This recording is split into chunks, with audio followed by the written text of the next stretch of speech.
Hi, I'm here with James at the Lake Merrit Institution, here for my service hours, and I'm just going to ask you a couple of questions. Okay. All right, so my first question is, how does pollution affect the lake? Well, pollution affects the lake in several different ways. First off, we have 62 storm drains that drain into Lake Merritt, and that's 7 square miles from around the area of Lake Merritt that drain in through these storm drains. And as trash comes into the lake, it affects the wildlife that lives here because if wildlife ingests too much trash, it can affect them in very bad ways.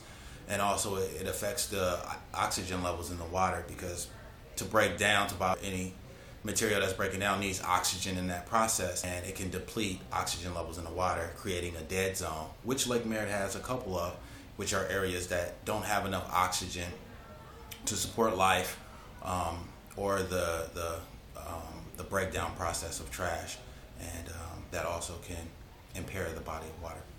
Okay, thank you for that. Can I have a little bit of history about this whole institution in the lake?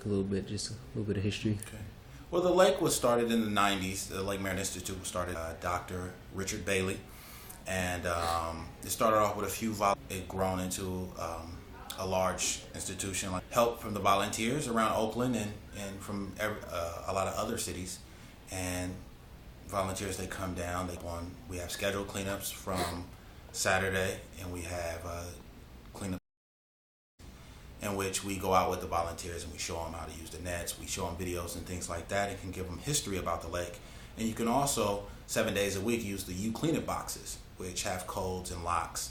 It's 1314, and it has all the materials you will need to clean up the lake. So the Lake Merritt Institute is a great organization around the lake that helps monitor and clean up the trash that flows into the lake. Okay, what kind of wildlife do you guys see around the lake? We have several different wildlife living around here.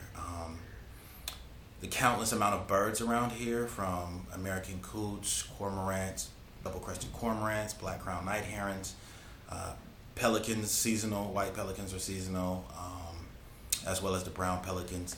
And Lake Merritt is the oldest wildlife refuge. Wow. So a lot of people don't know that, but Lake Merritt was the first wildlife refuge where the birds were protected by law. And that was imposed during the Samuel Merritt mayor campaign. Okay, so how many people usually here, like on a weekly It basis? varies.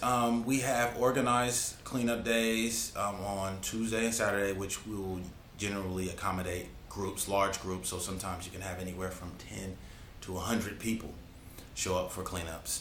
And also during days like Creek Debate Day and Earth Day, we have several hundred people show up for these cleanup events.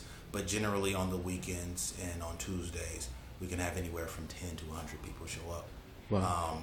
But generally we only accommodate about groups up to 20, 25 because we want everyone to have a great experience and have enough equipment to safely clean up the lake. Okay, and for the last question, what can people do on their own time to stop pollution? It's a very good question. People can do a lot of things to clean up pollution. One of the things is, set by example, lead by example, rather. Okay. Throw away trash, talk to people.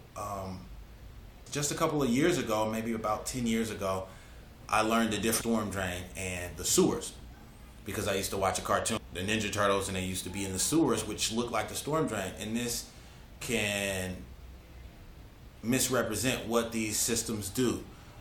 For example, if you think the storm drain is the sewer, some people can throw trash on the ground because they think it goes to a treatment plant, when they don't know that storm drains are usually unfiltered and it goes right into the nearest body of water and can pollute the local water system. So this education is key and leading by example, but it's going to take all of us to stop the littering and the pollution of our local waterways.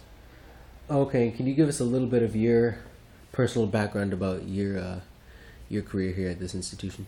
Okay. Just a little bit about Well, you. I started here in the early 2000s after I met the acquaintance of Dr. Richard Bailey.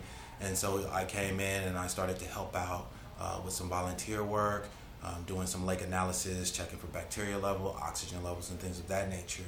And when learning impaired body of water due to low oxygen levels, I was intrigued and I wanted to do more. So as I started to work more with Dr. Bailey, I started to become more hands-on with education and presentations and things of that nature.